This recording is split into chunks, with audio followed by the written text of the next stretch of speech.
Fontaine-Daniel. Fontaine-Daniel, un village lié à la commune de Saint-Jean-Coutavant, qui a la particularité d'en avoir trois, avec la Chapelle-au-Grain et puis donc Saint-Jean-Coutavant. Je dirais que c'est la perle de notre commune, que vous allez également pouvoir découvrir, puisque au-delà de la présentation qu'on va avoir la visite du village, puis nous aurons notre assemblée générale. Il y avait une trentaine et plus d'inscrits pour cette conférence. Il s'avère que sans doute avec les déviations, ces choses-là, je vois il y a plutôt des locaux. Sans doute que ceux qui sont là, actuellement avec tous les travaux, il y a plutôt du retard qui se fait dans les parcours. Voilà, je ne vais pas être plus long. Je vais passer la parole à la sœur. Voilà, bienvenue. Pour ceux qui viennent pour la première fois, donc, vous êtes au monastère de Bois-Salaire. Nous sommes très heureuses de vous accueillir, parce que nous travaillons aussi avec le CAE de la Mayenne. Nous avons un projet en vue de paysagisme et de réaménagement des jardins et du domaine. Donc c'est là qu'on a connu votre association. Et donc pour ceux qui ne nous connaissent pas, on est là depuis 10 ans. Donc nous avons arrivé ici il y a 10 ans dans ce domaine où il y avait M. et Mme Bordeaux qui habitait avant et qui a fait donc le don de cet endroit, de ce domaine, de tout ce qui est dans le bâtiment et dans les jardins, les terres agricoles, tout ce qu'il y avait, à la communauté monastique qui est dans la Drôme. C'est une communauté masculine. Et c'est cette communauté masculine qui nous a invités à venir s'installer ici, donc il y a 10 ans, parce que nous étions avant dans les Vosges, dans une petite commune de 100 habitants, à peu près dans Fontaine-Daniel, et notre bâtiment était un ancien convent catholique qui était complètement délabré et qui s'écroulait. Et dans l'impasse de savoir quoi faire, on reste et on engage des travaux avec des sommes interminables, avec des zéros sans fin, où on part. Et bien sûr, on n'avait ni la solution de partir, parce qu'on ne savait pas où, ni comment rester, parce qu'il fallait faire des travaux. Et c'est grâce à M. et Mme Bournan, qui ont entendu parler de nous, par les moines, en fait, qui nous connaissaient très bien, qui nous ont invités à venir s'installer ici. Et donc nous avons eu la chance de connaître donc, le couple Bournan avant qu'ils partent, qu'ils quittent cette terre, qui sont d'ailleurs enterrés dans le domaine avec l'autorisation de l'agriculture, bien sûr. Donc voilà. Donc il y a à peine, même pas 1 an, que cette pièce a été restaurée et qui maintenant peut nous servir pour les conférences comme aujourd'hui, qui sert déjà comme un cycle de conférences qu'on a organisé depuis début d'année sur l'histoire de l'Antiquité, du christianisme, qui va servir pour des concerts aussi et pour d'autres conférences sur les plantes médicinales, d'autres thèmes qui sont liés bien évidemment à notre vie liturgique ou notre spiritualité. Donc on est vraiment heureux, vous êtes les premiers externes à arriver ici et on est content de partager avec vous cette journée. Merci. Merci pour l'accueil. Donc, on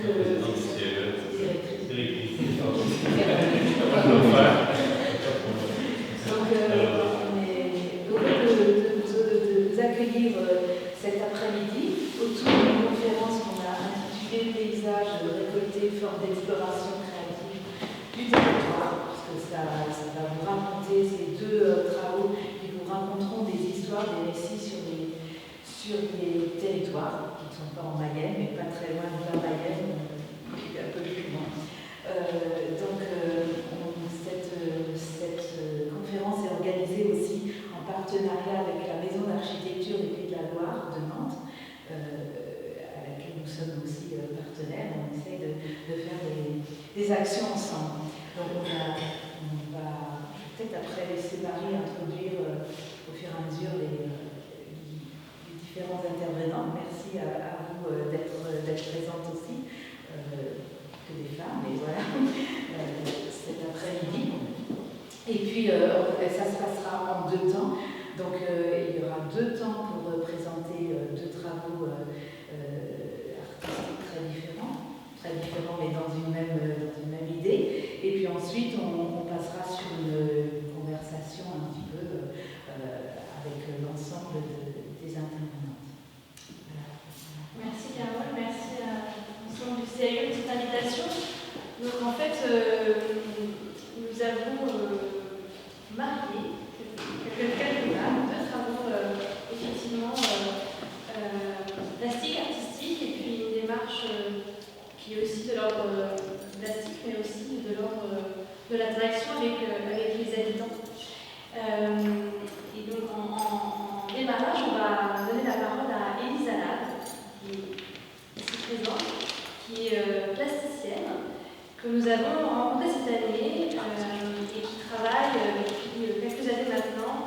des encres végétales qu'elle travaille elle-même en relation directe avec l'environnement dans lequel elle évolue. Donc ce sont des territoires locaux, mais aussi parfois d'ailleurs. Et ce travail de récolte et de travail de désencre donne lieu à des œuvres, mais aussi à des livres de couleurs que aujourd'hui tu vas nous présenter, que tu vas nous lire. Voilà, je te laisse la parole. Merci. Fil. Une ligne de texte. Lire dans les lignes du lin les couleurs du paysage. Lin, ligne, line, linen. Tisser les lignes d'un texte textile. Dans une brève histoire des lignes, Tim Ingold évoque le lien étymologique entre le mot ligne et le mot lin. Line en anglais et linen, reliant ainsi le fil de l'étoffe à la ligne de texte. Texere en latin signifie tisser en français, dont sont dérivés les mots textile, tissu, texte. Les pages en lin de cet ensemble de livres sont teintes à partir de plantes et fleurs de saison. On peut alors lire, le long des pages monochromatiques, une histoire du paysage dont les couleurs sont extraites.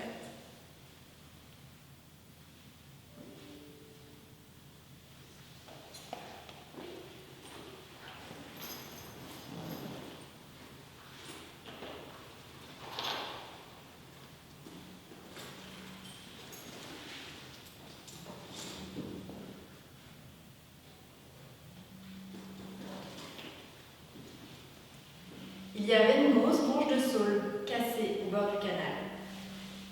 Elle était un peu difficile d'accès, mais j'ai réussi à la ramener à mon atelier pour en peler l'écorce et ramasser les fleurs. L'écorce de mimosa donne la couleur d'un rose brun sur le lin. J'ai essayé aussi avec les fleurs. C'était à ma toute première venue en février.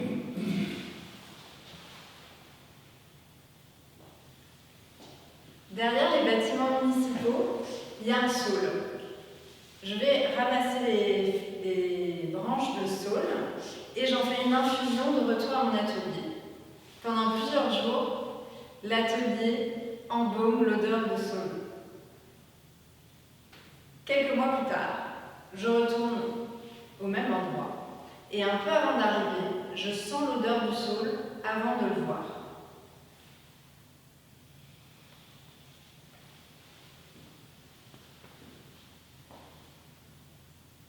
Près du passage à niveau désaffecté, je vois des buissons d'ajoncs en fleurs. Les ajoncs, c'est ceux qui piquent. Les genêts ne piquent pas. Je ramasse les fleurs une à une. Je n'ai croisé personne.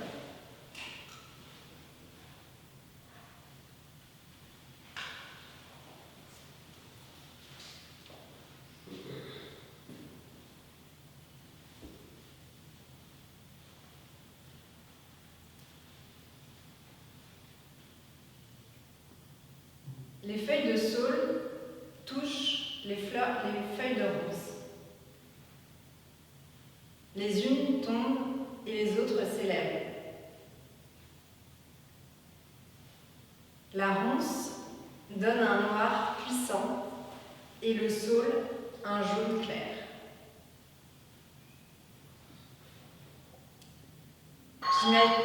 J'imagine un dessin fait de deux bandes horizontales. La bande du dessus serait de la couleur du saule et celle du dessous de la couleur de la ronce.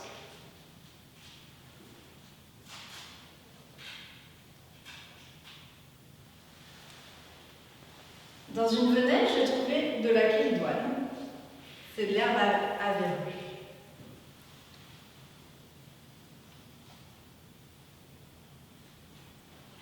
À 3 moments de l'année, je suis à Pontivy, en Centre-Bretagne. J'ai ramassé des fleurs, feuilles et écorces au fil des saisons. Quelles fleurs? À quel moment? À quel endroit?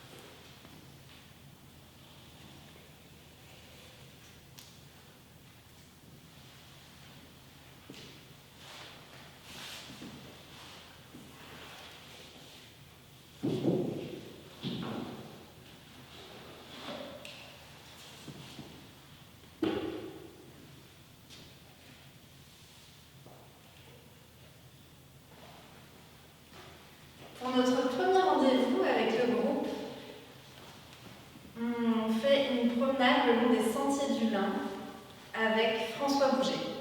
Il doit avoir près de 80 ans et il est ravi de nous emmener le long de cette promenade qu'il n'a pas faite depuis longtemps. Il nous parle de la culture du Lin et de l'histoire dans le pays. On démarre la promenade par la découverte d'un candi. Les candis, c'est des petites maisons de pierre, comme une maison traversée par le filet d'un ruisseau, et ça sert au blanchiment du lin. Donc dans le pays du Léon, on va blanchir le lin en écheveau et non pas la toile entière, comme à d'autres endroits. Le blanchiment du fil de lin se fait dans des grandes auges monolithes de granit. On retrouve encore des traces au chaos de Mardoul, par exemple. Donc c'est des gros rochers qui sont creusés de l'intérieur pour construire la grande marmite. Et au chaos de Mardoul, il reste quelques exemples où les pierres ont commencé à être creusées et sont restées sur le gué avant d'être transportées au Candie.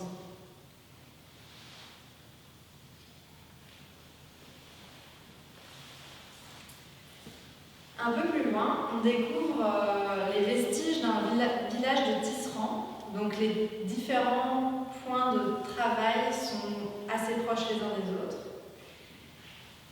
Dans le village, il reste les 4 murs de pierre des maisons. Les maisons sont construites à la largeur du métier à tisser, qui est lui-même à la largeur de la toile.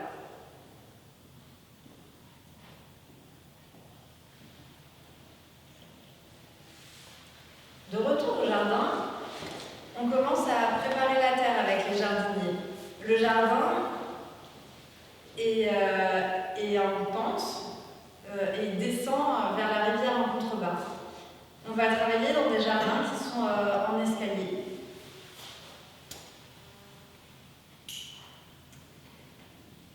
En avril, on fait les semis de plantes tinctoriales et de lin. Les plantes tinctoriales, c'est des plantes qui vont nous servir à faire les couleurs. Le dessin d'implantation des semis est géométrique, donc on utilise des ficelles pour délimiter les zones de semis par couleur. Et pour la plupart des endroits, on essaye de dessiner, de penser à une composition colorée. Il y a des marges de superposition. Par exemple, il y a un carré où sera semé des graines de coquelicot et à côté des graines de lin. Et sur la marge de superposition, on peut imaginer qu'il y a un violet qui se dessine entre les fleurs bleues du lin et les fleurs rouges.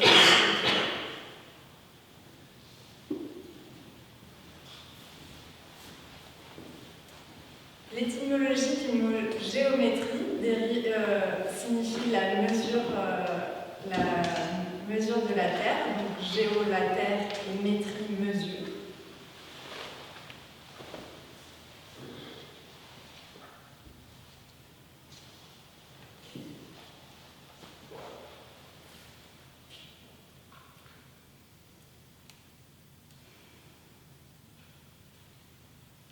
C'est l'été. Les couleurs arrivent.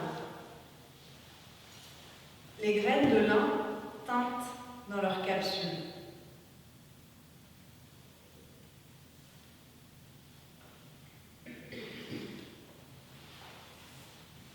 La couverture de ce livre a été réalisée avec des pétales de coréopsis et à l'intérieur, vous avez vu des couleurs de coquelicot, d'herbe à Robert, de millepertuis et de camomille déteinturée.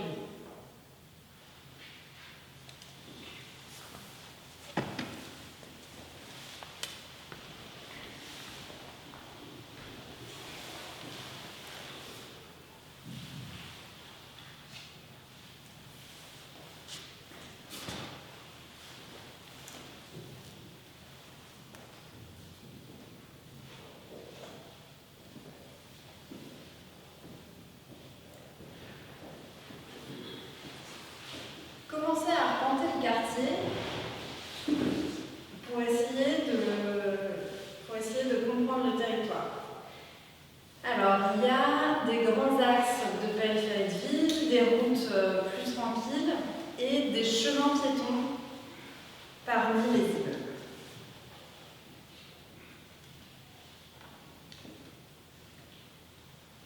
Il y a aussi différentes catégories d'espaces verts.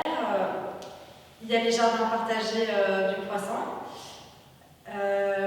les espaces verts de la ville et des aménagements paysagers des promoteurs de tous les différents immeubles du quartier. À l'entrée d'un HLM, il y a 2 buissons qui sont des grenadiers en fleurs. Donc les fleurs de grenadier, elles sont d'un rouge orangé et elles se terminent par une petite bouche qui deviendra la grenade un peu plus tard.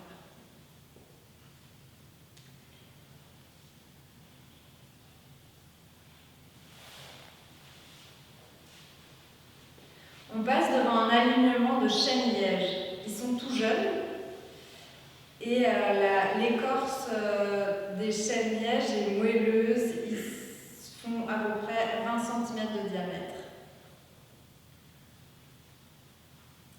Il y a aussi de l'onac en fleurs sur la place de la mairie annexe.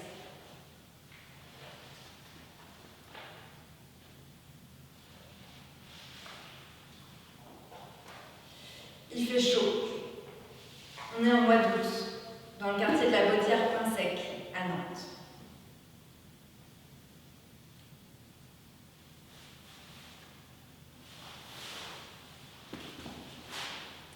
Dans la signification du mot jardin, le fait que ce soit enclos a toute son importance. Quand je me balade dans les jardins du Croissant, il y a des palissades, des barrières, parfois des petites maisons partagées avec le voisin pour partager les outils.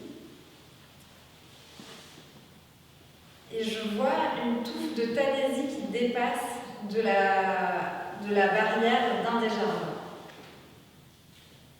C'est-à-dire que j'ai prélevé un petit peu de tanaisie qui dépassait à l'extérieur du jardin.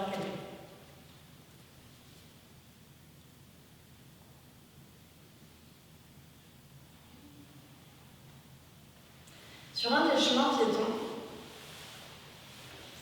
il y a une découpe circulaire au sol et c'est un chêne qui est là. Et au sol, il y a des noix de galle de chêne qui suintent presque sur l'asphalte. La noix de galle de chêne, c'est une noix qui contient beaucoup de tanins et qui était utilisée au Moyen-Âge pour faire de l'encre pour écrire.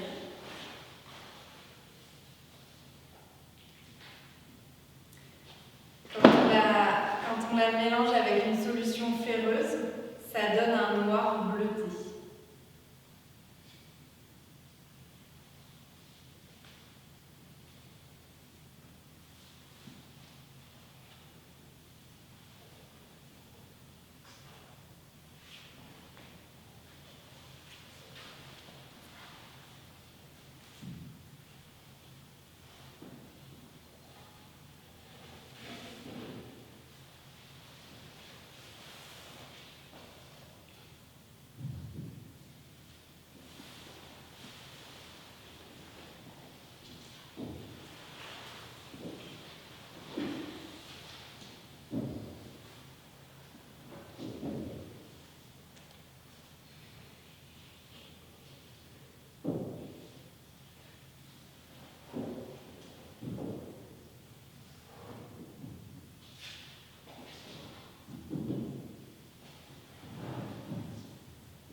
japonica pendula.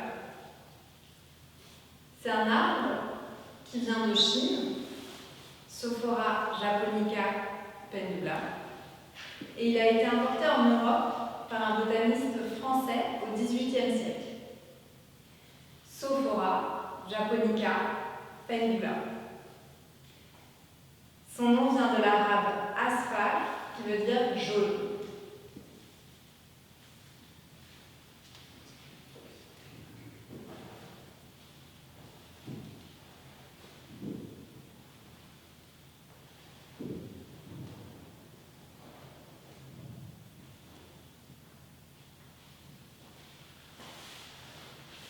Un autre jaune est celui de l'écorce de la grenade. Dans la mythologie grecque, Perséphone, qui mange un grain de grenade, va provoquer l'apparition des saisons. Déméter, sa mère, qui est la déesse de l'agriculture et des moissons, fait un compromis avec Zeus et Hadès pour qu'elle revienne sur Terre. Et donc, pour les saisons du printemps et de l'été, elle revient sur Terre avec Déméter, et en automne et en hiver, elle retourne avec Hadès dans le sous-sol du monde. Et ce cycle va ainsi générer l'apparition des saisons.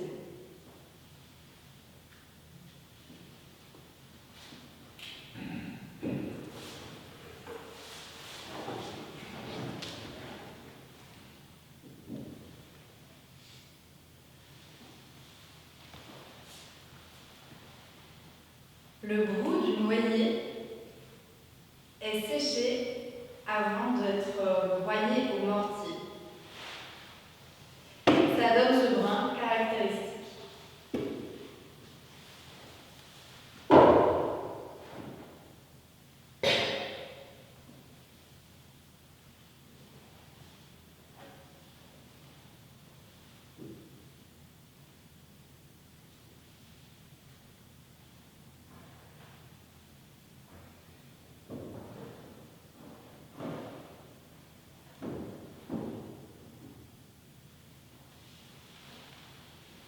Les glands de chêne vert tombent devant mon atelier. Ils se mélangent avec les bogues de châtaignier d'Inde qui tombent à peu près à la même saison. Je vais aussi ramasser des bogues de châtaignier d'Inde au Retiro dans le centre-ville de Madrid.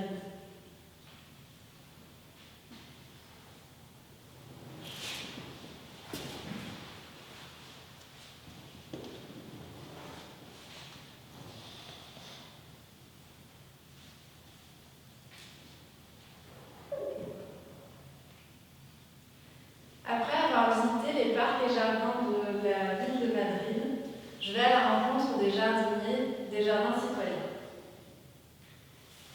À Vallecas, j'écoute une conférence sur les sols vivants en espagnol.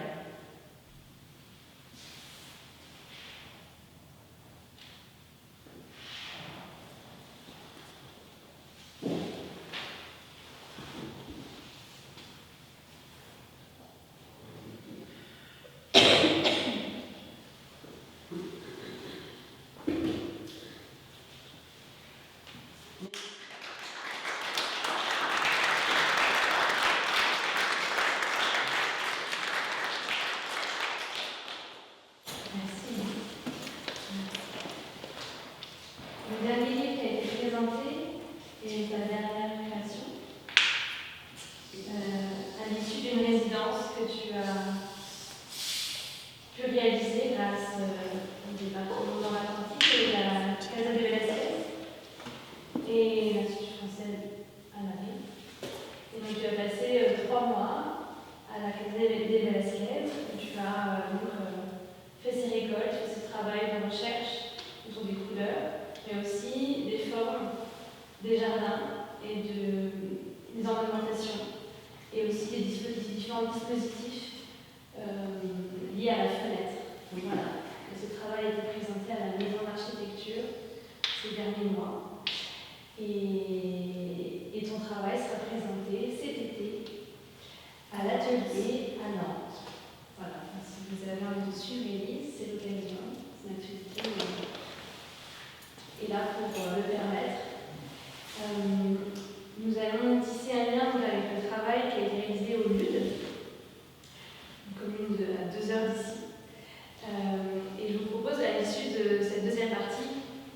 échange collectif, des questions, des réponses.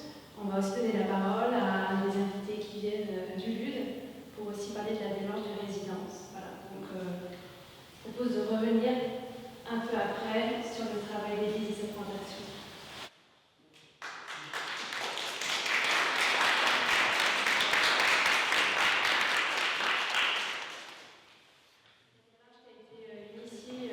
Au LUD, donc la commune nouvelle du LUD qui se situe dans la Sarthe. La Maison d'Architecture, qui est une association initie depuis plusieurs années des projets de résidence, d'architecture, de paysage. L'objectif, c'est de replacer les professionnels du paysage et de l'architecture au plus près de la vie des gens et aussi d'accompagner des communes, des élus, des habitants dans leur compréhension de leur territoire et d'essayer de créer un espace de dialogue le temps de quelques semaines dans un territoire sur des questions particulières. Suite à une rencontre avec la commune du LUD, on a imaginé un projet autour du paysage et non pas uniquement de l'architecture, puisque l'idée c'était d'accompagner les réflexions portées par la commune sur la requalification de certaines friches industrielles liées au passé laitier, mais aussi de manière plus globale à la redynamisation d'un centre-bourg. On a voulu se tourner sur l'échelle du paysage pour éviter de concentrer la démarche uniquement sur un bâtiment et d'avoir une vision plus globale, plus générale sur ce qu'est le LUD, dans quel territoire il se positionne, quelles sont ses spécificités. Et c'est pour ça qu'en collaboration avec la commune du LUD, qui est aujourd'hui représentée par la directrice générale des services, Marianne Levert, et aussi une habitante, Anne-Marie Jourdain, d'avoir une initiative autour du paysage, en appelant donc Anora Guissoutilon, qui est paysagiste plasticienne, sophisticienne, et d'avoir un regard sur le paysage gracel, mais aussi d'avoir un regard autour du médium vidéo, film, qui a été permis grâce à Nadège Abadi, qui est cinéaste, je veux dire. Voilà. Et l'idée de se faire rencontrer ces deux jeunes femmes, ces deux pratiques, c'était pour à la fois aller vers les habitants, parler de paysage aux enfants, aux adultes, aux nouveaux arrivants au LUD, mais aussi aux plus anciens, et par la vidéo, par le film, exprimer par un objet final, mais aussi pendant tout un temps passé, plus de 8 semaines sur place, à être auprès des habitants, d'être quelque part des habitantes, de parler de paysage et de proposer parmi plusieurs créations, un court-métrage de 30 minutes, qui est une interprétation très finalement personnelle de la part d'Anne Braque et Nadège, mais qui se nourrit de toutes les récoltes qu'elles ont pu faire, d'images, de paroles et d'analyses de leur part. Donc c'est un film de Nadège et d'Anne Braque, mais aussi avec les habitants. Vous allez le voir, je ne vais pas en dire plus parce que je risque de parler trop longtemps, mais le film se compose de plusieurs personnages. Peut-être qu'on va, Anora, tu pourras juste parler effectivement de ces 3 personnages et d'attirer votre attention sur la voix off, qui est donc cette voix qui va vous parler, qui accompagne les images. Ce sont des mots, des ludois et des ludeuses. Je vous laisse la parole pour quelques minutes et puis on visionnera le film ensemble. Je vais expliciter ces 3 chapitres et puis tu complèteras par rapport à la structure du film. Et donc nous avons 3 chapitres avec une narration globale. Ces 3 chapitres se tournent autour des composantes de paysage. Donc d'abord le lait, qui est un peu une histoire au LUD, l'histoire aussi de la friche qui a fabriqué la ville, l'eau, puisque on est sur le bassin versant du Loir. Donc il a structuré aussi, façonné la composition et puis la situation en fait de la ville en bord de Loire. Et enfin le LUD, puisque c'est aujourd'hui. Donc qu'est-ce qui va arriver plus tard, quelle est la proposition qu'on souhaite vous donner, quel est le message pour notamment la ville de demain. Donc notre proposition est assez simple, un message assez humain. Et, voilà. Je serai très rapide afin de compléter ce qu'Anna vient de vous exposer. Je me permettrai d'insister sur la dimension collective de la réalisation de ce film, qui est une facette de la résidence qui a duré 8 semaines au LUD. Et donc j'insisterai vraiment sur le fait que c'est avec la parole des habitants, des habitantes et de toutes les personnes que nous avons pu rencontrer, et en l'occurrence filmer, que nous avons essayé de synthétiser à travers évidemment le prisme qu'est notre regard, qui de fait est un peu extérieur, n'étant pas ludoise. Voilà, donc j'insisterai sur cette dimension-là, et puis je vous laisse découvrir le film, et on aura l'occasion d'en parler avec Myriam, Anne-Marie et nous toutes et nous tous. Voilà. Mais c'est justement.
Quand on allait chercher le lait, il y avait cette sensation de chaleur,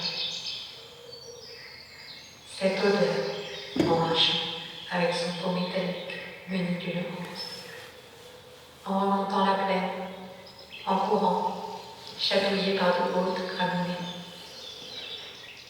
On pouvait franchir le seuil de l'étable, on pouvait s'approcher des animaux. On découvrait la métamorphose mystérieuse de l'herbe en ce breuvage blanc et onctueux, tiède et opaque, parfois un peu écœurant. Toute cette richesse sensible, lorsque l'on rencontre cette réalité animale, la réalité de matières incroyables. Et si quelque chose du lait, à commencer par sa couleur, pas tout à fait blanche, nous rapprocher de la matière, nous témoigner de cet espace étendu, de ce paysage commun que permet le vivant. Quelque chose qui puisse nous conduire à une différence.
traversant le pôle Lune, je suis aussi secret que le voile. Et pourtant, j'ai beaucoup voyagé dans les régions françaises. Il n'y a pas que le chant de la ferme du frêne qui m'adore. Il n'y a pas que les veaux qui m'attendent impatiemment. On me balançait dans des pots, dans des trains, dans des camions pour arriver à l'ancienne laiterie sur la rive gauche. J'ai grimpé haut dans le transtockeur. Aujourd'hui, un peu partout au lieu, je ne retrouve l'eau que dans la porte du frigo, ou quand ma mère, l'herbe, est arrosée. Après 1000 ruminations, je nais à la traite. Au son d'une marche enclenchée par la transformation du terre, une phase de sublimation. On prend soin de moi, on me baigne, on me décore, on me chante, on me prend dans les chaumières, on me verse. Je m'éclate sur les bols chocolatés en gouttelettes. Puis dans l'évier, je cours dans les tuyaux jusqu'à la station d'épuration.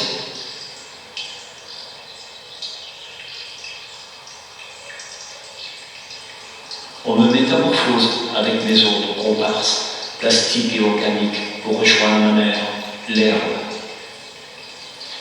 Je me métamorphoserai de 1000 façons. Rien n'est terminé.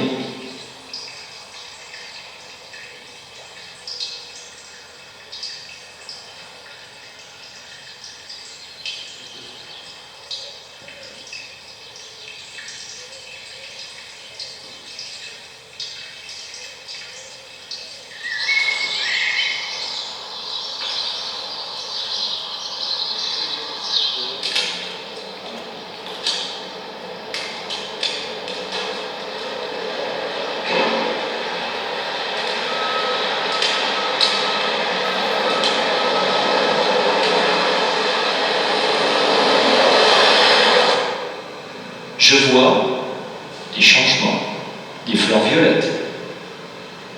J'entends les machines, le vent, les oiseaux. Je sens l'eau,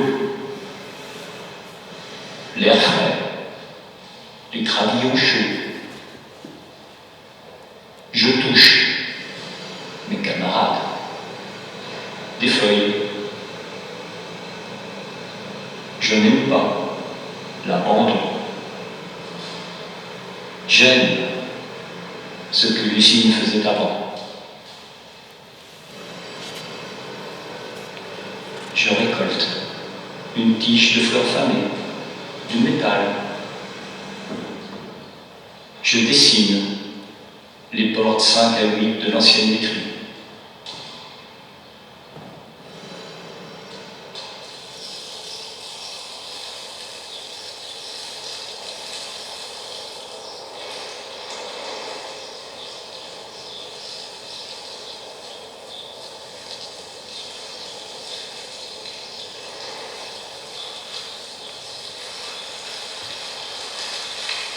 Je vois le château. Je vois un nuage. J'entends l'eau. J'entends le chant des oiseaux. Je sens l'air. Et quelque par terre, l'eau du bois. Je touche du sable. Je n'aime pas rien. Je récolte des souvenirs. Je dessine l'allée en zigzag. Je dessine une géranium violet. Je dessine ses maisons.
Il y a la Loire, et puis il y a le Loir. En perdant un peu, ça devient une autre personne, un autre être. Comme ce petit animal charmant homonyme, en latin glis, connu à la fois pour la longueur de ses sommeils et pour son activité plutôt fébrile. Une rivière éveillée, du Perche en passant par Vendôme, Angers, le Convoi de Proust, le pays de Ronsard, l'air de rien, on devine, mais c'est son air, que la rivière est chargée de souvenirs. Ce n'est pas l'effet patrimonial qui compte, mais une lente infusion de ce qu'il faudrait rapprocher d'un inconscient du paysage. Les rivières, ces forces mouvantes, jouent un rôle. On y voit une image où les temps passent et les choses demeurent. Sans fin, livrés par le courant dans une sorte de mouvement perpétuel, ludoises et ludois agissent au rythme de l'allure nonchalante et vive de la rivière. Elle se moque entre lait et Loire, emportant dans sa vallée, sur ses radeaux impalpables, des vers. Forêt, haute maison des oiseaux bocagés. Un trou de verdure où chante une rivière. P comme peuplier. M comme magnolia.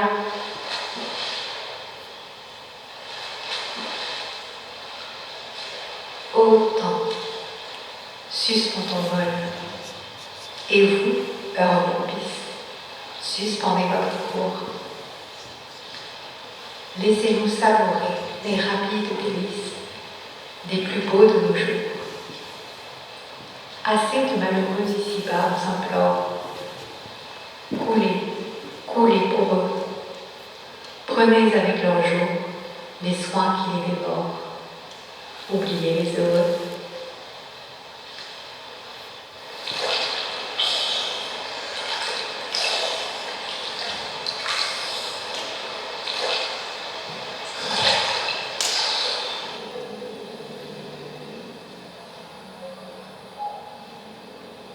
Je n'aime pas le bruit des voitures, la chaleur. J'aime ce que l'usine faisait avant. J'aime qu'il y ait plus de vie. J'aime le restaurant de papy et mamie. Je récolte une coquille d'escargot, une feuille de laitron, de l'herbe sèche. Je dessine le Loir, une barque sur l'eau. Je dessine l'horizon.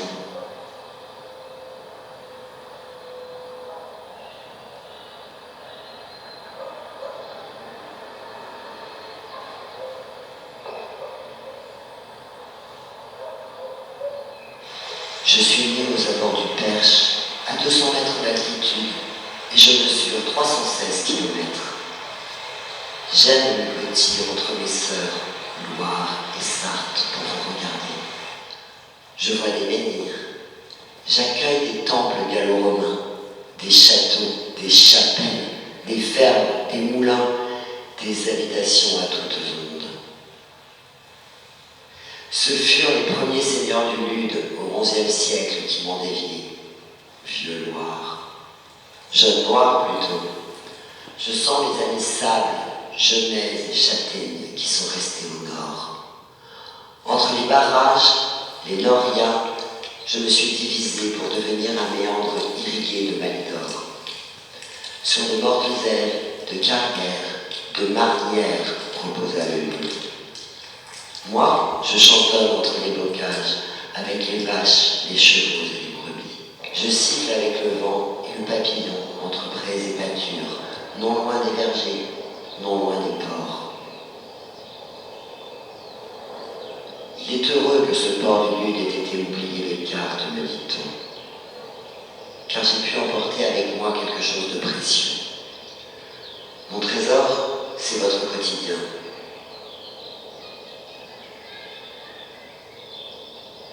Ainsi je danse avec des pots-à-mots, des pieds et des palmes. Je nargue le héron garde-peu face au ciel. Je chavire entre zeppelins en pneumatique et zeppelins en copeaux de miscanthus. Je saute sur les bobines de la papeterie et caresse feuilles de peuplier. On a toujours besoin de moi. Il faut qu'on me regarde, qu'on me suive, qu'on me mélange. Je traverse les matières, les champs, les lieux, et parfois le cèdre, le magnolia, le peuplier, le frêne. Je rends un paysage qui se fauche et se resserre. Je suis le Loir, réveillez-moi.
Je vois un aulne, un bac à chêne, des oiseaux.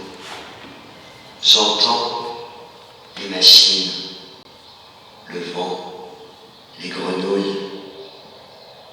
Je sens les fleurs jaunes, le Loir, la terre.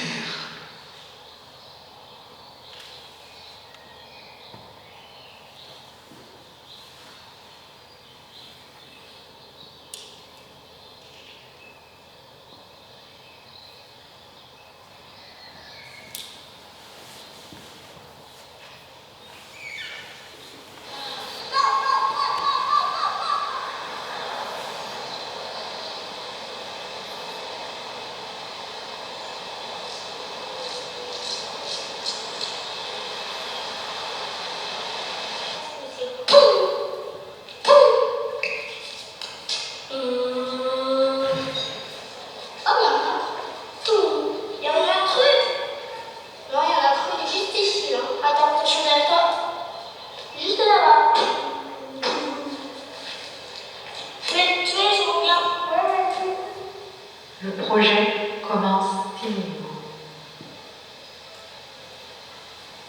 Cette campagne, souvent savamment développée, d'association entre le végétal et l'animal, avec l'utilisation du foin, avec accès aux berges pour en profiter, c'est une forme d'intimité.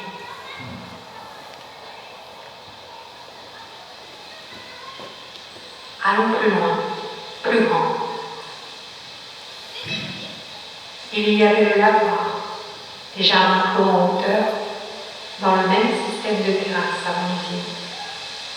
Ce jeu de dénivelé, de frontalité sur la berge, les différents gradients de paysage que cela pouvait nous permettre d'évoquer, les spectacles qui s'installaient au pied de ces murs. Jouons avec ces terrasses.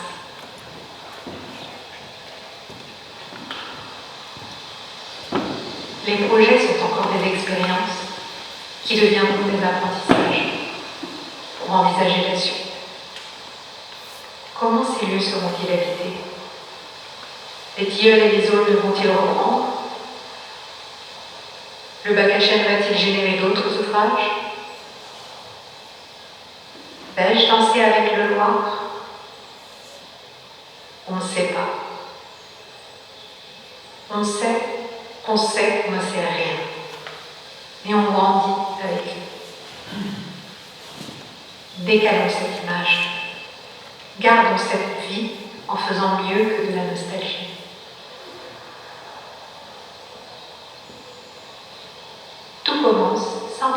par une multitude de rencontres. Sur ces terrains, ce n'est pas avoir des idées, c'est trouver des gens pour faire.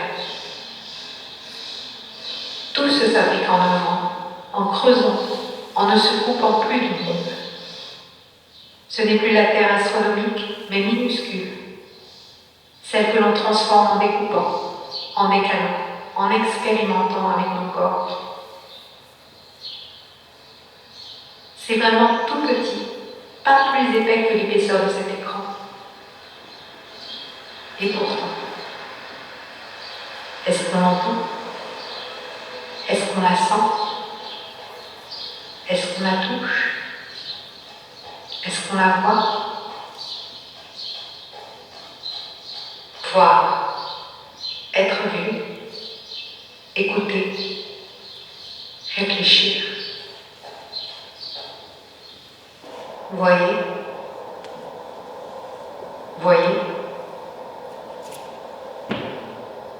écoutez, écoutez.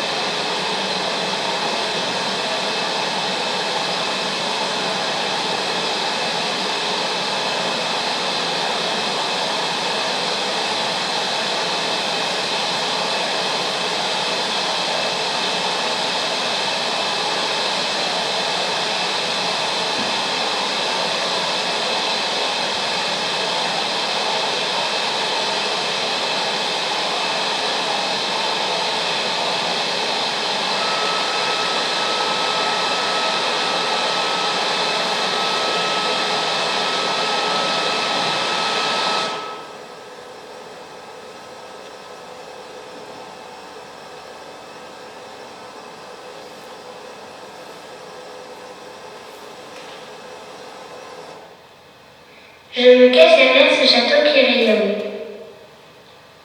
Il est vrai qu'il offre la place aux arbres centenaires, aux folies sur les plaines pâturées. Mais je suis hybride. Si on me coupe, on y trouve des galeries secrètes ou de tuffeaux, qu'importe. Dans mes veines coule un peu de Loire. Et je m'étends en amont des vergers, entourée de quelques rues, de bois et de forêts. J'adore me détendre en accordéon. De commune à canton, au pays de bocage et d'élevage. Place au bœuf, place du marché au beurre, œufs et volailles. Rue des marchés au fil, rue de l'image, rue des petites halles, rue dorée, rue des chars renversés. Des noms qui en disent long sur ma vivacité, sur ma ténacité à demeurer. J'ai traversé les industries laitières, papetières, textiles, de sidérurgie, de meubles. Je demeurais toujours avec quelques artisanats, quelques fabrications qui font exister le bourg. Demain, je rejoindrai un peu plus la rive, mais pas à n'importe quel prix. Sans trop de hâte, le visage de ce futur paysage façonné du Loir doit être pensé. Avec l'eau du Loir, avec les plaines de l'ancien lait, avec le regard des Ludois et Ludoises en devenir, je pourrais être parfois dandinant, flirter avec les limites. Mais je pourrais être aussi rayonnant, par les paillettes dans les mains, les couleurs dans les yeux, les hauteurs dans les voix, heureux de voir la frénésie des espaces publics sur un outil. De nouveaux sons résonnant avec de nouvelles lumières. Des Ludois et Ludoises, avec leur corps, avec leur sens. Car ce que nous devons développer pour y arriver, c'est notre regard affûté. C'est un petit val qui mousse de rayons. Le lude, ce fut le lait. Le lude, ce sera œuvré avec soin entre lait et noir. C'est le sable le tuffeau, le fer, le sol vivant que la rivière conserve. C'est le vent, l'animal, le peuplier, le magnolia avec lequel nous avons façonné notre territoire. C'est vos mains, vos bouches, vos pieds qui permettront de poursuivre cette aventure paysagère. Servons-nous de ces espaces dilatés par nous, animaux. Nous qui vivons, travaillons, traversons le pays du doigt. Fabriquons avec notre regard pailleté. Ce n'est pas affirmer une identité, c'est se rappeler sur quel socle le lutte peut se façonner, s'attacher au paysage du Loir, aux champs parsemés de graminées et de plants forestiers, aux champs des vivants réunis en cœur pour penser le lutte de demain.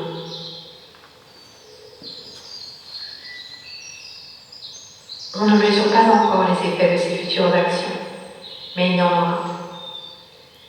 Désirons la ville de demain.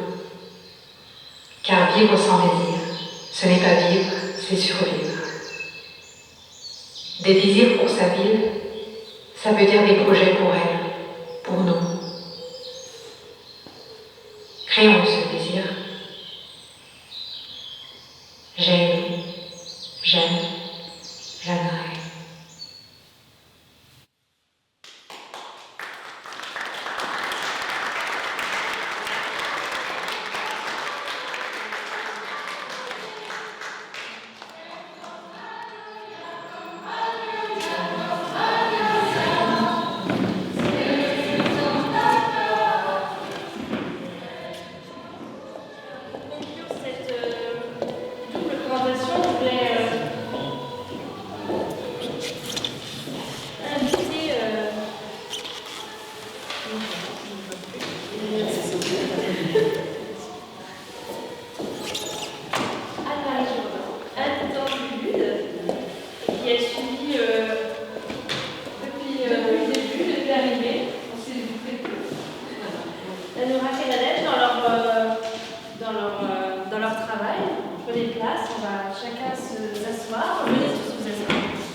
Participer à un projet comme celui-ci, un des résultats de ce projet, parce que c'est pas le seul, c'est toujours un peu émouvant.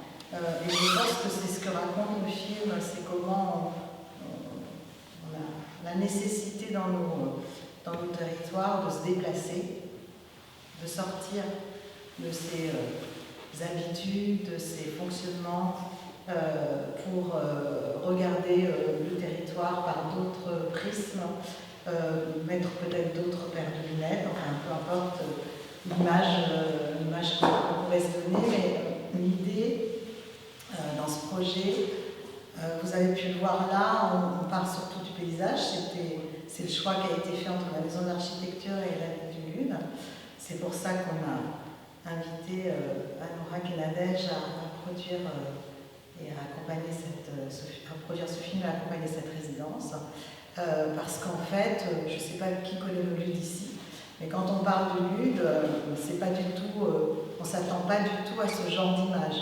On s'attend à du patrimoine, un magnifique château Renaissance, on s'attend à bien autre chose. Et ce projet, c'était accompagner les habitants et les élus du territoire à se projeter dans une ville de demain. D'ailleurs, on l'a fait dans le cadre aussi des petites villes de demain, donc tout ça fait sens. On est inscrit dans ce programme et la volonté était de réfléchir voilà, à comment rêver le lieu de demain tout en regardant ce qui s'était passé dans cette commune depuis très longtemps, depuis presque toujours, hein, c'est une ville très ancienne, et comment au travers des époques, entre la nature, le patrimoine historique et l'industrie, comment finalement elle peut s'inscrire dans du devenir, dans des projets modernes, contemporains, ou dans aussi peut-être une manière de répondre sur un territoire, aux métropoles, aux villes plus importantes, et comment les habitants peuvent s'y retrouver en fait, au cœur de cette histoire, tout en ayant un désir d'avenir. Voilà pour lui. C'est un peu l'histoire de cette résidence. Et ça a été 8 semaines pour Anourak et Nadège de rencontres, de dialogues, de promenades, de découvertes. Elles vont en parler mieux que moi. Et nous, on les a accompagnés. La ville du Lude, on les a accompagnés, on les a écoutés, on les a regardés faire. Voilà, elles ont suscité beaucoup de questions, beaucoup de frustration aussi, de désir, mais je crois que ça fait aussi partie d'un projet de résidence comme celui-ci. Et puis elles nous ont fait cette proposition finale, mais qui a été traversée par plein d'ateliers dont Anourak peut-être va parler, ou Anne-Marie, parce que ce qui était important et intéressant dans ce projet, c'était la rencontre avec les habitants. C'était une autre manière de dialoguer avec les habitants de cette ville, et puis les amener à ne pas rester coincés dans les nostalgies, ou dans les histoires passées douloureuses, comme la fermeture des usines, ou les histoires plus heureuses, le retour de grandes fêtes qui se passaient au château. Enfin voilà, l'idée c'était de pouvoir dialoguer et se projeter. Alors pour la petite histoire, effectivement, je crois que c'est important de savoir que beaucoup de Ludois sont très âgés et souvent, moi je suis une nouvelle Ludoise, je n'ai que 10 ans de résidence au Lude, souvent on entend dire si vous aviez connu le Lude autrefois. Et moi ça me rend très triste parce que c'est une très belle ville qui a des potentialités. Et on avait eu aussi un tout petit passé grâce à la mairie artistique, un passé artistique très récent incluant les habitants. On avait un projet de 100 portraits de Ludois en cyanotype. Donc j'avais déjà eu un peu une approche des Ludois, en plus avec des activités associatives. Et le jour où j'ai voulu annoncer résidence d'artistes, résidence paysagère, j'ai traîné vers la maison des projets. Et ça va être vraiment très anecdotique. C'est Anourak qui était, puisque Anourak et Nadège se sont succédés dans cette maison de projet, à accueillir les habitants qui venaient bien venir. Et nous avons pu commencer à parler du projet et des personnes qui agissaient déjà au sein du Lude dans des cadres associatifs, artistiques et autres, qui me semblaient tout indiquer, peut-être pour leur donner des clés d'entrée, puisque, et là je crois que c'est à vous de parler aussi, c'est peut-être pas évident lorsqu'on arrive en résidence de dire on vient faire quelque chose pour vous, mais nous venons de l'extérieur. Et donc voilà, je crois qu'en ciblant des personnes qui avaient l'habitude justement d'un certain rayonnement au sein de l'association, ça a été une bonne entrée. Et après, ce que j'ai trouvé formidable, c'est l'implication des enfants des écoles, puisque je crois que c'est vous-même qui allez pouvoir parler quand même des autres productions. Il n'y a pas eu que ce film.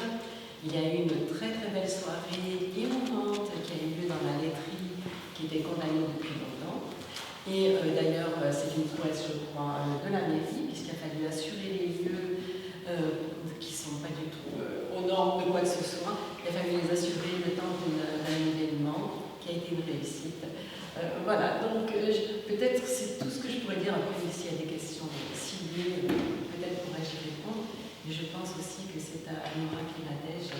parler de cette résidence-là. Peut-être déjà ce qu'on a juste dit, c'est un grand merci pour cet événement. Autant c'est à lieu de la Mayenne, de la maison d'architecture, mais surtout la vie du lieu de Myriam, et puis Anne-Marie pour les habitants et les habitantes. Et donc, je ne sais pas si vous l'avez identifié, on entend un peu de Jean-Christophe Bailly dans les paroles, mais on entend aussi principalement les paroles dites par les habitants. Donc il y a eu un travail de son important. Donc les voix en fait ne sont pas anonymes. Tous les mots qui ont été fabriqués ont été rapportés. En fait, ce sont des récoltes, un peu comme Élise a fait des récoltes végétales, on a fait des récoltes de gestes et de paroles. Je vais porter juste des petits exemplaires de nos enquêtes paysagères. Vous pourrez jeter un œil, mais avec les paroles des enfants qui sont inscrits dedans. Voilà, des enquêtes de paysage. Donc c'est très chaleureux, enrichissant d'avoir un peu ces lectures-là. Que j'espère que la ville du Lude pourra s'en emparer et vraiment diffuser en fait tout ce que les petits comme les grands ont pu réaliser. Donc ce travail autour du paysage a été aussi important pour aussi donner une focale un peu plus large. C'était aussi l'intention, c'est-à-dire qu'on n'est pas que au centre du bourg même, puisque la ville aussi s'étend.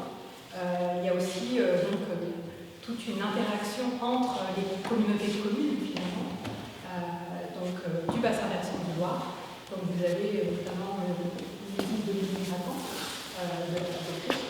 qui sont les voisins. Donc on a parlé un peu aussi avec les voisins, puisque finalement le Lude c'était aussi le canton, donc un réseau de communes. Donc c'était important pour nous d'aller bien au-delà, donc les plaines, le linéaire, tout était un peu pris en compte.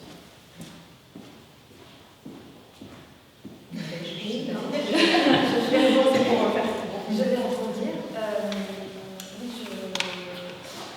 Comment dire, ce qui a été extrêmement enrichissant, en tout cas au cours des 8 semaines de résidence qu'on a pu réaliser sur le Lude et ses alentours, ce qui était très enrichissant, c'est toutes les personnes qui sont venues à nous de façon spontanée ou que nous sommes allés chercher, parce que généralement dans ce genre d'exercice de résidence, il y a souvent, on va dire, un noyau de personnes extrêmement différentes mais qui est plutôt habitué à venir à notre rencontre. Et c'est quelque chose que Laura et moi, on en avait conscience, et donc on a voulu aller vers des personnes avec l'aide notamment d'un réseau assez installé et, je dois le dire, assez puissant pour pouvoir aller à la rencontre de personnes qui ne seraient jamais venues en fait et qui n'auraient jamais participé aux ateliers, à la fabrication du film, de près ou de loin. Donc ça c'est quelque chose qui, je pense, a vraiment pris, qui a demandé beaucoup d'énergie, beaucoup d'efforts, beaucoup de présence, mais qui, je pense, en tout cas de retour d'expérience, a été important. Voilà. Et après, j'insisterai aussi, mais comme tu l'as dit d'emblée, c'était une résidence de paysage, donc c'était vraiment le prisme que vous avez choisi voilà, avec la maison d'architecture et avec la ville du Lude. Et donc, je te parlais pour moi, c'était une première parce que je n'avais jamais fait de film, on va dire, de paysage. Et donc, on avait cette volonté avec la Mourac de faire en sorte que les habitants et les habitantes du Lude, en tout cas ceux qui le font et qui le façonnent aussi, soient extrêmement présents dans le film. Voilà. Oui, puis ce que je peux ajouter, c'était aussi une manière, et c'est ce qui relie du coup aussi le travail d'Élise et le travail de la résidence au Lude, c'est vraiment l'idée d'éprouver le paysage aussi, puisque Anorak notamment a mis en place tout un tas de dispositifs qui ont permis aux enfants, mais aussi aux habitants, d'aller récolter, d'identifier les espèces, de comprendre aussi de quoi était faite leur terre, de comment elle était constituée et quelles étaient les espèces qui vivaient au quotidien autour d'eux. Et je pense que c'était aussi l'objectif. Alors ça ne se résume pas uniquement à des questions d'espèces, mais aussi plutôt à comment le paysage se structure. Tu parlais tout à l'heure du bassin versant.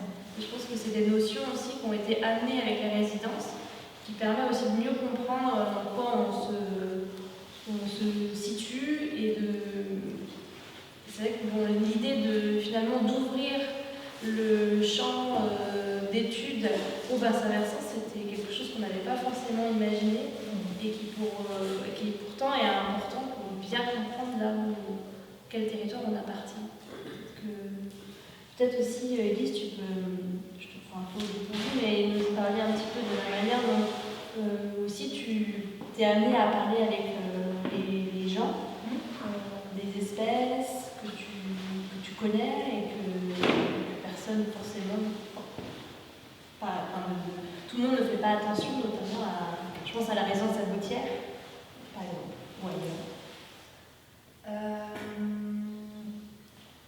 À Bautière, Pinsec, donc il n'y a pas eu beaucoup de public pendant les temps de cueillette, c'était plutôt à la fin.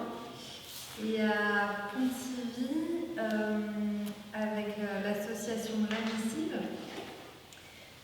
j'ai fait des ateliers avec des publics en hôpital de jour. Donc c'était aussi des publics qui ne seraient jamais venus à des ateliers ouverts pour la résidence. Et on a été les chercher, on a parlé ensemble de leur jardin idéal, on a parlé de plantes, on a fait des ateliers de dessin avec les encres végétales. C'était dans l'idée de faire parler le groupe sur la couleur et le jardin.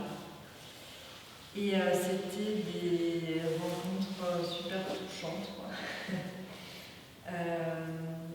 Et puis après, à Morlaix, le projet de jardinage, c'était avec les jardiniers des jardins solidaires. Donc c'est un terrain qui a été acheté par le comité de chômeurs du 29. Et donc ça, c'est important pour eux que la terre leur appartienne. C'est-à-dire qu'à aucun moment, un changement de mairie fera que ça mettra en danger leur association. Et les parcelles sont mises à disposition pour une somme symbolique. Et là, c'était une autre manière aussi de capter le public qui n'était pas forcément au rendez-vous le jour où on avait donné le rendez-vous, mais on se croisait à d'autres moments de manière plus informelle. Aussi, il y avait de comment capter un public et d'adapter la mise en relation avec le public en fonction du public. Voilà. Et est-ce que justement, Nora, tu peux nous parler un petit peu rapidement de comment t'en es arrivé, quels outils tu as déployés pour justement capter les enfants, les habitants sur ces questions qui peuvent parfois être un peu complexes du paysage. Qu'est-ce que tu as mis en œuvre? Donc déjà, on a été aidés par l'équipe de la ville et les habitants pour solliciter un réseau, autant les associations que des groupes spécifiques au sein de la ville, et de capter aussi les écoles. On a eu quelques petits artifices aussi, on a dû un peu ruser pour arriver, là on est en partie à des ateliers. Et donc à travers ces ateliers, l'objectif était aussi pédagogique en tant que paysagiste, de travailler autant la notion de plan et de coupe en très peu de temps. Donc à leur faire imaginer un paysage, mais avec des outils les plus simples qui sont de la récolte, des mots, et puis un peu de scotch pour réaliser sur un calque un élément de coupe, un élément d'architecture aussi, parce que ça en fait partie du paysage. Et ensuite à leur faire réaliser en partenariat notamment avec le CPIE parfois sur qu'est-ce que c'est que le milieu, qu'est-ce que c'est que la vallée du Loir, leur parler du plaid, donc de géographie physique mais aussi géographie humaine. Et donc vous vous avez quelques photos là que j'ai pas. Dans le film, on voit aussi apparaître quelques enfants à l'œuvre qui représentent des scènes de paysages à l'issue de leur séquence d'observation et de cueillette. Il y a aussi la constitution d'une très grande fresque, parce que comme on l'a dit tout à l'heure, on a présenté le film qui n'avait été vu par personne, donc ça c'était la grande attente et en même temps une grande surprise à toute la population. On a effectivement créé un événement dans l'ancienne laiterie qui est composé de plusieurs bâtiments classiques industriels et d'un bâtiment très emblématique de ce site et très unique. C'est au Lude, on dit qu'il y a deux châteaux. Il y a le château du Lude et puis il y a un autre château qui est le Transstocker. C'est un bâtiment qu'on aperçoit dans le film.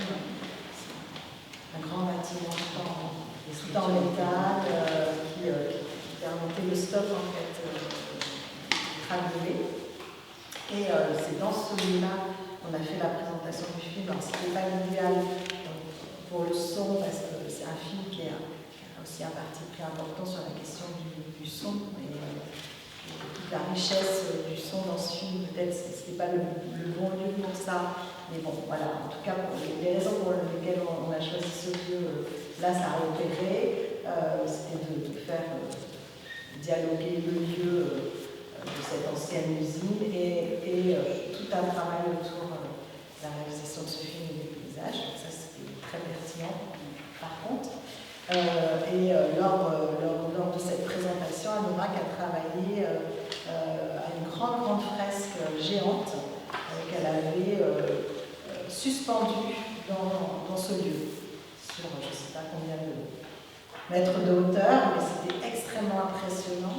Ça a beaucoup impressionné les habitants et je trouve que finalement toute la démarche de résidence, tous ces temps d'atelier, ces temps de rencontre,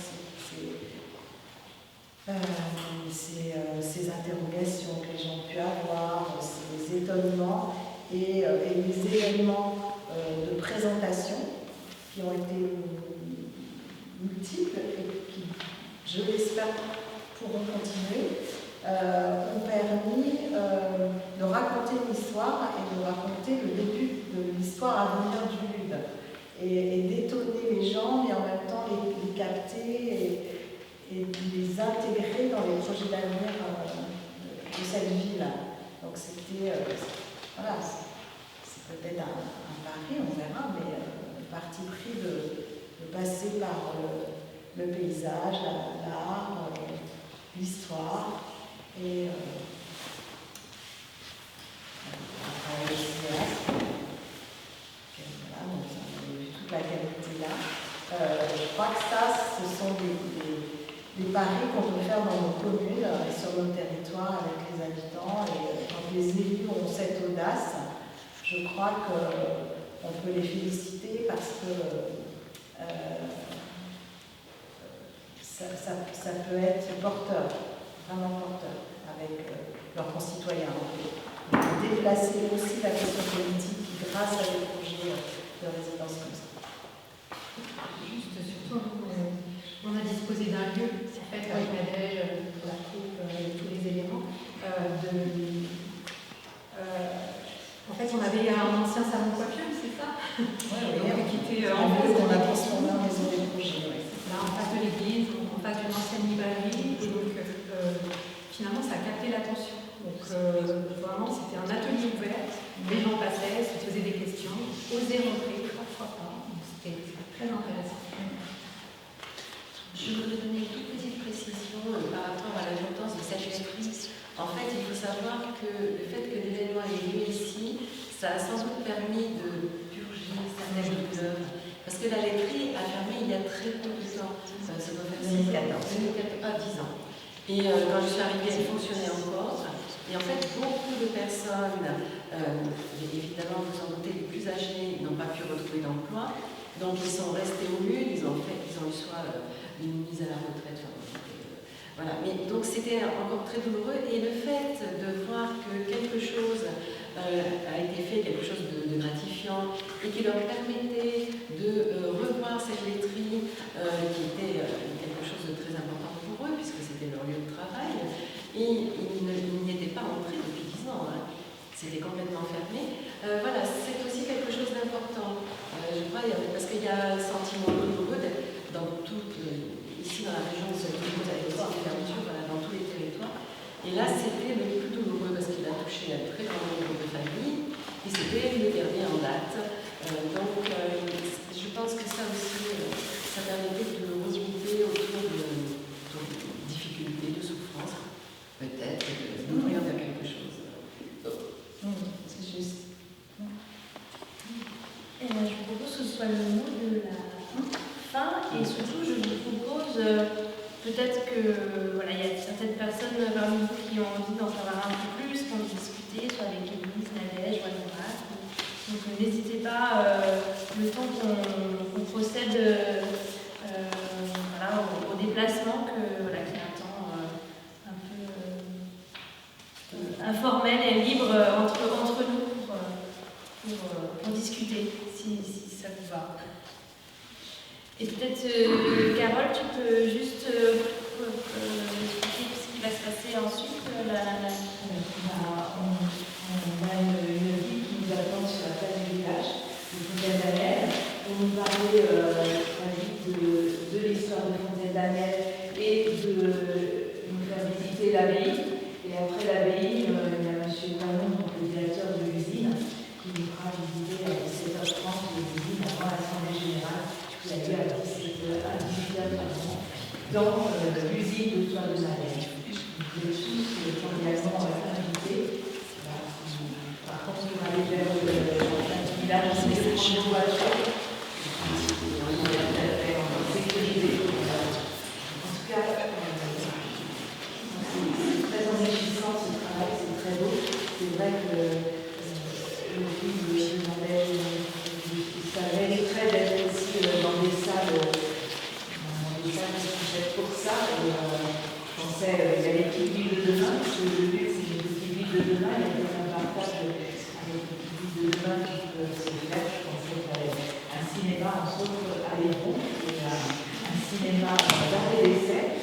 Et où, je ne sais pas si ça peut se faire, maintenant je chef de projet de petite ville de demain. Et voilà, il y a peut-être des choses comme ça qui peuvent se faire parce que c'est vraiment un beau travail et puis il y a plein de choses à voir entre l'image, entre le son, entre tout le travail que vous avez fait avec cette résidence qui s'en vient derrière aussi. C'est une partie d'une institution, une phrase, et puis une phrase aussi pour le travail d'église.